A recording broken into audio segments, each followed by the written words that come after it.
kelompok 6. Di sini kami mendapatkan materi tentang pengembangan silabus dan bahan ajar. Yang pertama yaitu pengertian silabus. Silabus adalah suatu rencana yang bertujuan untuk mengatur kegiatan pembelajaran dan pengelolaan kelas, serta penilaian hasil belajar dari suatu mata pelajaran. Silabus merupakan bagian dari kurikulum, di mana silabus sebagai penjabaran dari standar kompetensi dan kompetensi dasar ke dalam materi pembelajaran. Nah, kegiatan pembelajaran dan indikator pencapaian kompetensi untuk penilaian hasil belajar. Nah, jadi silabus itu merupakan suatu rencana atau rancangan yang mana silabus ini mengatur kegiatan pembelajaran dan pengelolaan kelas dalam satu semester.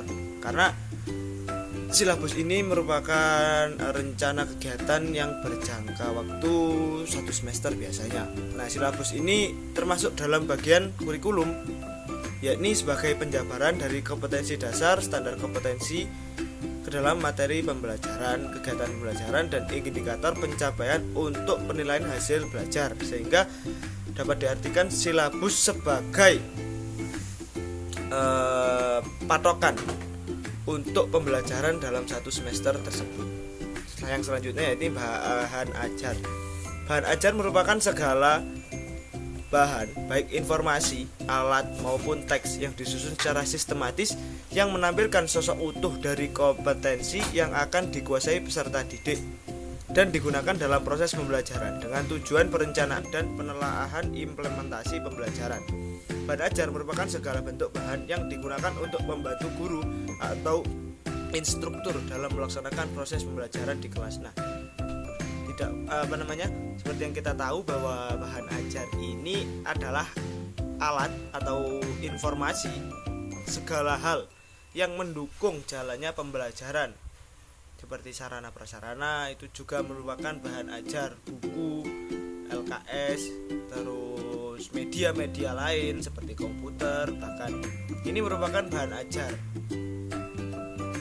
yang mana bahan ajar tersebut bertujuan untuk menunjang jalannya. Ini saya akan membahas tentang prinsip pengembangan silabus. Jadi dalam pengembangan silabus ini harus memperhatikan beberapa prinsip, di mana dari prinsip-prinsip tersebut nantinya akan dijadikan sebagai kaidah dalam pelaksanaan kurikulum dalam satuan pendidikan. Kemudian di antara prinsip-prinsip tersebut, yang pertama adalah prinsip ilmiah. Jadi keseluruhan materi kegiatan dalam muatan silabus harus dapat dipertanggungjawabkan secara keilmuan, karena silabus sendiri merupakan garis besar atau isi materi yang nantinya akan diberikan atau diajarkan kepada peserta didik. Maka dari itu, dalam penyusunan pengembangan silabus ini harus melibatkan ahli bidang keilmuan dari masing-masing mata pelajaran. Kemudian yang kedua terdapat prinsip relevan. Jadi dalam prinsip ini memberikan arah bahwa cakupan, kedalaman, serta tingkat kesulitan dan urutan penyajian materi dalam silabus ini harus sesuai dengan tingkat perkembangan fisik, perkembangan intelektual, perkembangan sosial, perkembangan emosional, dan perkembangan spiritual dari peserta didik.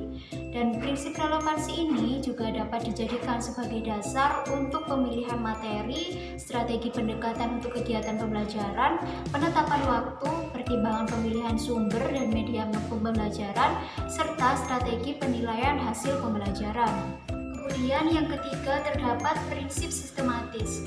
Jadi dalam penyusunan silabus ini hendaknya bersifat sistemik dan sistematik, karena silabus sendiri merupakan sistem garis besar untuk program pembelajaran yang bersifat sistemik. Maka komponen silabus ini hendaknya bersifat sinergis dalam pencapaian kompetensi dasar. Jadi komponen dari keseluruhan dalam silabus harus saling berkaitan secara fungsional, di mana hal ini bertujuan untuk mencapai kompetensi dasar, materi pembelajaran, kegiatan pembelajaran, indikator, waktu, dan sumber belajar yang saling terkait satu sama lain. Kemudian yang keempat terdapat prinsip konsistensi. Jadi dalam prinsip ini terdapat adanya hubungan yang konsisten antara kompetensi dasar, indikator, materi pembelajaran, kegiatan pembelajaran, sumber belajar, serta teknik dan instrumen penilaian. Kemudian yang selanjutnya terdapat prinsip memadai. Jadi dalam prinsip ini memberikan arah pada cakupan indikator, materi pembelajaran, kegiatan pembelajaran, sumber belajar, dan sistem dari penilaian cukup memadai untuk menunjang pencapaian kompetensi dasar. Untuk prinsip selanjutnya terdapat prinsip aktual dan kontekstual. Jadi dalam prinsip ini memberikan arah pada cakupan indikator, materi pembelajaran, kegiatan pembelajaran, sumber belajar, dan sistem penilaian harus mempertimbangkan dan memperhatikan perkembangan iptek. Nah, perlu diketahui bahwasannya ilmu pengetahuan dan teknologi pada saat ini telah berkembang pesat. Maka dari itu, pengembangan silabus harus bisa disesuaikan dengan perkembangan zaman. Dan kemudian perancangan pengalaman belajar dalam silabus ini harus didasarkan pada kehidupan nyata yang sedang terjadi di tengah-tengah kehidupan peserta didik. Selanjutnya terdapat prinsip fleksibilitas. Jadi, prinsip ini dijadikan sebagai arah keseluruhan dari komponen silabus, di mana dapat mengakomodasi keberagaman peserta didik, lingkungan belajar, serta dinamika perubahan yang terjadi di sekolah dan tuntutan masyarakat sekitar lingkungan sekolah. Kemudian yang selanjutnya terdapat prinsip menyeluruh. Jadi, keseluruhan dari komponen silabus harus mencakup ranah kompetensi, yaitu kompetensi kognitif, kompetensi afektif, dan kompetensi psikomotorik. Nah, dari ketiga ranah tersebut, dalam proses penilaiannya harus dilakukan secara menyeluruh dan terpadu. Oke, untuk selanjutnya yakni unit waktu silabus. Unit waktu silabus di dalam BSNP ya 2006 ada 3. Yang pertama, bahwa silabus mata pelajaran disusun berdasarkan seluruh alokasi waktu yang disediakan untuk mata pelajaran selama penyelenggara pendidikan di tingkat satuan pendidikan. Dan untuk yang kedua, penyusun silabus memperhatikan alokasi waktu yang disediakan per semester, per tahun, dan alokasi waktu mata pelajaran lain yang sekelompok. Dan yang ketiga, implementasi pembelajaran per semester menggunakan penggalan silabus sesuai dengan standar kompetensi dan kompetensi dasar untuk mata pelajaran dengan alokasi waktu yang tersedia pada struktur kurikulum. Nah ya, berikutnya langkah-langkah pengembangan silabus. Nah, ada beberapa hal yang harus diperhatikan dalam pengembangan silabus. Yang pertama, mengkaji standar kompetensi dan kompetensi dasar mata pelajaran sebagaimana tercantum pada standar isi dengan memperhatikan yang pertama urutan berdasarkan hierarki konsep disiplin ilmu atau tingkat kesulitan materi. Yang kedua, keterkaitan antara standar kompetensi dan kompetensi dasar dalam mata pelajaran. Berikutnya, mengidentifikasi materi pokok pelajaran. Nah, dalam mengidentifikasi materi pokok pembelajaran ini, ada beberapa hal yang harus dipertimbangkan. Yang pertama, potensi peserta didik, relevansi dengan karakteristik daerah, tingkat perkembangan fisik, intelektual, emosional, sosial, dan spiritual peserta didik. Lalu ada kebermanfaatan bagi peserta didik. Nah, materi pembelajaran harus memberi manfaat bagi peserta didik. Lalu ada struktur keilmuan, aktualitas, kedalaman, dan keluasan materi pembelajaran. Lalu juga ada relevansi dengan kebutuhan peserta didik dan tuntutan lingkungan dan alokasi waktu. Berikutnya, mengembangkan kegiatan pembelajaran. Nah, kegiatan pembelajaran dirancang untuk memberikan pengalaman belajar yang melibatkan proses mental dan fisik melalui interaksi antar peserta didik dengan guru, lingkungan, dan sumber belajar lainnya dalam rangka pencapaian kompetensi dasar. Nah, pengalaman belajar memuat kecakapan hidup yang perlu dikuasai peserta didik.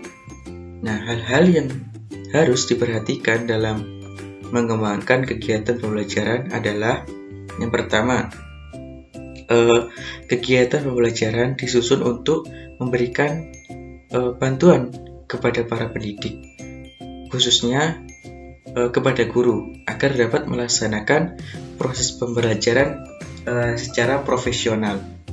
Lalu kemudian ada kegiatan pembelajaran memuat rangkaian kegiatan yang harus dilakukan oleh peserta didik secara berurutan untuk mencapai kompetensi dasar. Yang ketiga, penentuan urutan kegiatan pembelajaran harus sesuai dengan hierarki konsep materi pembelajaran. Lalu ada rumusan pernyataan dalam kegiatan pembelajaran minimal mengandung 2 unsur penciri yang mencerminkan pengelolaan pengalaman belajar siswa, yaitu kegiatan siswa dan materi.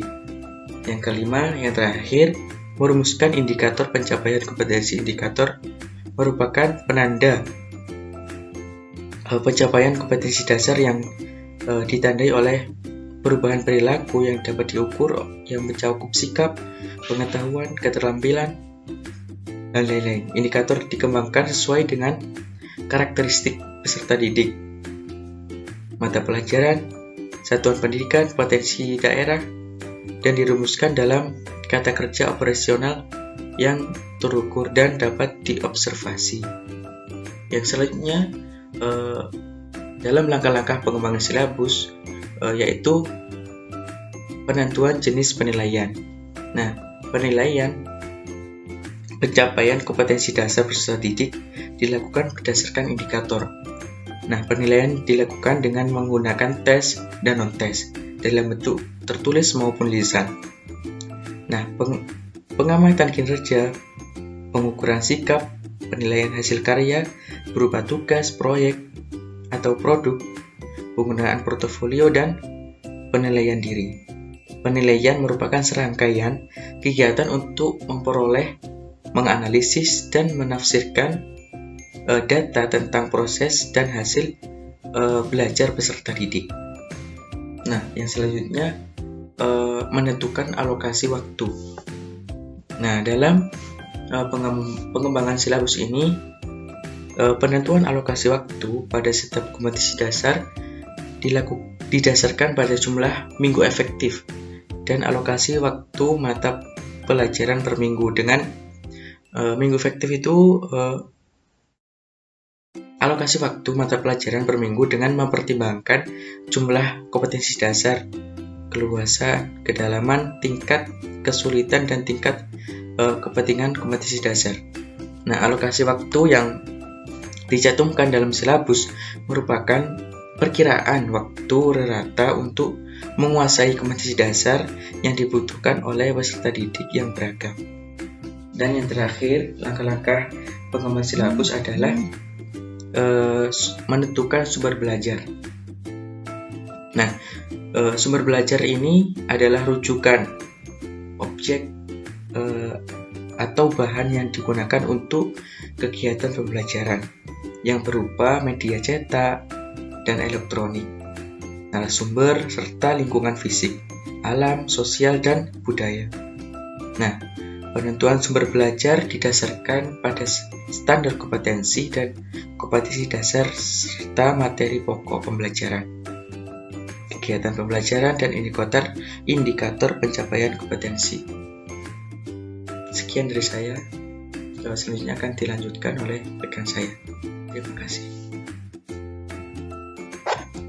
Oke, di sini saya akan melanjutkan tentang model pengembangan bahan ajar SKI. Nah, yang pertama, pengertian pengembangan. Nah, pengertian pengembangan ini adalah memiliki arti yang lebih khusus sebagai proses untuk menerjemahkan atau menjabarkan spesifikasi rencana ke dalam bentuk fisik atau ungkapan lain. Nah, pengembangan ini berarti proses yang menghasilkan bahan-bahan pembelajaran. Kemudian bahan ajar ini adalah segala bentuk bahan yang digunakan untuk membantu guru atau instruktur dalam melaksanakan kegiatan pembelajaran yang di sananya terbentuk untuk mengajar di kelas. Nah, bahan ini yang dimaksud itu seperti apa. Nah, bahan ini berupa bahan tertulis maupun tidak tertulis. Kemudian pengertian model ADIE.